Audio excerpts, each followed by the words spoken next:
C'est l'histoire d'un homme immensément riche que tous les vendredis il se trempait au mikvé avant d'accueillir le Shabbat avec des très beaux vêtements. Cet homme-là, il a été interpellé alors qu'il allait déjà sortir pour la prière de vendredi par un pauvre qui est venu le voir et lui a dit « Tu sais, je n'ai rien à manger pour le Shabbat.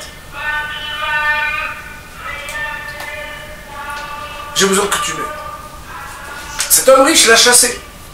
Et là, mais tu me prends pour un imbécile ou quoi? Une demi-heure avant Shabbat, tu viens me raconter que tu n'as rien à manger pour le Shabbat? Mon œil, tu crois que quelqu'un n'a pas pu se préparer pour le Shabbat, il se rend compte une demi-heure avant qu'il n'a même pas de quoi manger, d'allumer les néons et d'avoir du pain? Il a fermé la porte et l'homme il est parti. Sa femme est devant en colère, elle dit qu'est-ce qui se passe? Elle dit oh, monsieur est venu me demander une demi-heure avant Shabbat de l'argent parce qu'il dit qu'il n'a pas à manger. Il n'a rien pour la table du Shabbat. Tu crois à une histoire pareille? Et la femme très émue lui dit oui, bien sûr que je le crois. Moi-même, quand j'étais petite, mon père, même quand c'était un jour de semaine, et encore plus quand c'est le Shabbat où c'était plus onéreux, des fois le soir même, il allait y chercher encore des moyens de gagner 2 sous pour qu'on puisse avoir de quoi manger. Oui, ça peut arriver. Seulement toi, vu les moyens que tu as, tu ne peux même pas imaginer une détresse pareille. Mais tu peux me croire, tu n'aurais pas dû réagir ainsi, parce que cette personne-là, sa situation, pour certains, d'un autre rang, d'une autre classe sociale, c'est des choses qui peuvent même arriver. Alors la personne, elle est partie. Elle a couru. Elle a cherché d'un endroit à l'autre, jusqu'à qu'elle retrouve encore cette personne qui était encore frappée aux portes. Il lui a donné, il lui a offert tous les repas shabbatiques qu'il a pu donner. J'ai eu cette histoire hier soir. Il y a plusieurs histoires, mais j'ai dit, celle-là, je dis pourquoi.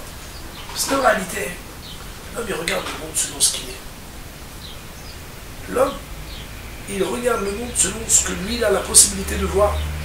Et très souvent, surtout quand c'est pour garder son argent de côté, ou pour essayer de s'empêcher de faire des mitzvot, on met des œillères, on ne regarde pas tellement plus loin que le bout de son nez. Et puis, on refuse d'aller vers l'autre. Il y a marqué comme Moshe Rabbeinu, il a grandi, il y a marqué le jeune homme grandit, il sortit vers ses frères, et il vit leur souffrance. Rachid explique, il est sorti pour voir avec ses yeux et son cœur combien il souffrait.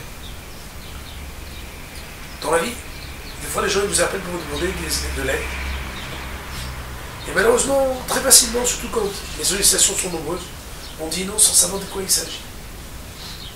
Le mal, c'est il faut être capable non seulement d'écouter, mais d'essayer de se mettre à la place de l'autre. Ça veut dire que dans la morale de l'histoire, le Rav qui raconte, il dit, quand quelqu'un frappe à notre porte, on devrait dire, et si moi j'étais dans sa situation à lui, alors, comment est-ce que Béhémet, j'aurais aimé qu'on se comporte avec moi? Le Rav, il nous dit, en fin de compte, quand on a de l'argent, on n'est que dépositaire de l'argent qui appartient aux pauvres, à celui à qui ça lui revient. Selon nous, on a l'impression, comme on a travaillé, et qu'on a un peu de plus, on se dit, non, on dit, venez, parce que je vais aller en vacances.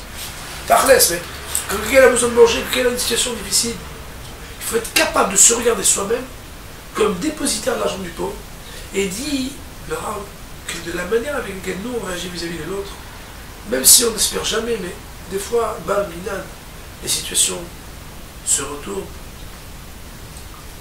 Hachem, il nous promet que la manière avec laquelle on peut être regardant, attentionné envers ceux qui frappent à notre porte, alors le jour où on a besoin, quels que soient nos besoins, bien Hachem nous enverra les mêmes personnes qui se comportent exactement comme nous on se comporte avec les autres.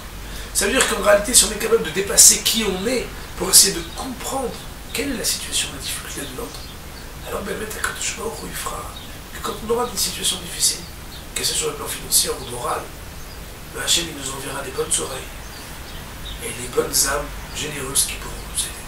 Voilà.